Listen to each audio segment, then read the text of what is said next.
ആ ഒരു വ്യായാമം ചെയ്യുന്നത് വളരെ കുറവാണ്. പ്രായമായവരുടെ കുറച്ച് രസകരമായ വീഡിയോസ് കാണുന്നത്. ഫ്രിഡ്ജിൽ വെച്ച ഭക്ഷണം വീണ്ടും വീണ്ടും ചൂടാക്കി കഴിക്കുന്നു. സ്വിഗ്ഗി, സൊമാറ്റോ, സെപ്റ്റോ. ആയുർവേദ ഡോക്ടറാന്ന് പറഞ്ഞ് രാവിലെ 5 മണിക്ക് എണീറ്റ് സൂര്യ നമസ്കാരം ചെയ്യാനൊന്നുമല്ല.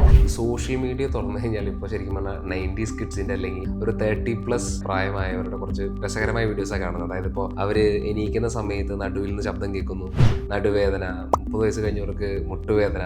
അതായത് വളരെ പ്രായം കഴിഞ്ഞ് കിട്ടേണ്ട പല കാര്യങ്ങളും നേരത്തെ കൂട്ടി ഈ പ്രായത്തിലുള്ളവർക്ക് വരുന്നു എന്നുള്ള റീൽസ് കാണുന്നുണ്ട്. അപ്പോൾ അതിന്റെ ഒരു ഇതെങ്ങനെയാണ്? നേരത്തെയൊക്കെ ഇപ്പം ഈ മുട്ടുവേദന അത് മാത്രമല്ല, ഇപ്പോൾ ഡയബറ്റീസ്, ഹൈപ്പർ ടെൻഷൻ എന്നതൊക്കെ ഒരു 50+ അസുഖങ്ങളായിരുന്നു നേരത്തേക്ക്.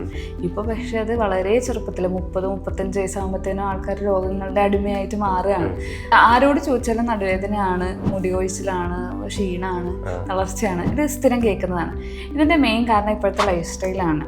പണ്ടുള്ള ആൾക്കാർ ആക്ടിവിറ്റി കൂടുതലായിരുന്നു, അവർക്ക് വിറ്റമിൻ ഡി എക്സ്പോഷർ കൂടുതലായിരുന്നു, വീടിനുള്ളിൽ തന്നെ ഇങ്ങനെ ഇരിക്കല്. പക്ഷെ ഇന്നത്തെ കാലത്ത് നമ്മുടെ ജോലിയെല്ലാം ഇരുന്നിട്ടാണ്. നമ്മളിരുന്ന് കമ്പ്യൂട്ടറിൽ വർക്ക് ചെയ്യുന്നു. ഇപ്പോൾ ഡോക്ടേഴ്സിനെ എടുത്താൽ പോലും അവരിലും ഉണ്ട് ഈ കംപ്ലയിൻസ്. അവരും ഇരുന്നിട്ട് കൺസൾട്ടേഷൻ ചെയ്യുന്നു. ആ ഒരു വ്യായാമം ചെയ്യുന്നത് വളരെ കുറവാണ്.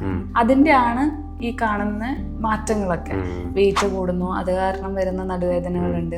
ഈറ്റിംഗ് ഹാബിറ്റ്സ്, ഫ്രിഡ്ജിൽ വെച്ച ഭക്ഷണം വീണ്ടും വീണ്ടും ചൂടാക്കി കഴിക്കുന്നു. സ്വിഗ്ഗി, സൊമാറ്റോ, സെപ്റ്റോ. നമ്മൾ പുറത്തിറങ്ങേണ്ട ഒരു ആവശ്യവും വരുന്നില്ല. അപ്പൊ അതൊക്കെ ഒന്ന് കുറച്ച്, അറ്റ്ലീസ്റ്റ് സാധനം വാങ്ങാനെങ്കിലും ഒന്ന് പുറത്തിറങ്ങി കഴിഞ്ഞാൽ അതൊക്കെ ഒരു ഗുണം ചെയ്യും നമുക്ക് ശരിക്കും പറഞ്ഞു കഴിഞ്ഞാൽ. അപ്പോൾ ഈ ലൈഫ് സ്റ്റൈൽ കൺസൾട്ടേഷൻ നമ്മുടെ ക്ലിനിക്കിലുള്ളത് ഇങ്ങനത്തെ അസുഖങ്ങളൊക്കെ പ്രിവെന്റ് ചെയ്യാനും, ഇങ്ങനത്തെ അസുഖങ്ങളുള്ള എസ്പെഷ്യലി 90s കിഡ്സിനെ പോലത്തെ ഉള്ള ആൾക്കാർക്ക് വന്നു കഴിഞ്ഞ് കഴിഞ്ഞാൽ നമുക്കത് കുറച്ചും കൂടി തള്ളി ഒരു 50-60 വയസ്സ് വരെയൊക്കെ ഈ പ്രശ്നങ്ങളൊന്നും ഇല്ലാണ്ട് നമുക്ക് പോകാനായിട്ടുള്ള ഒരു കൺസൾട്ടേഷൻ ആണ് ഉള്ളത്.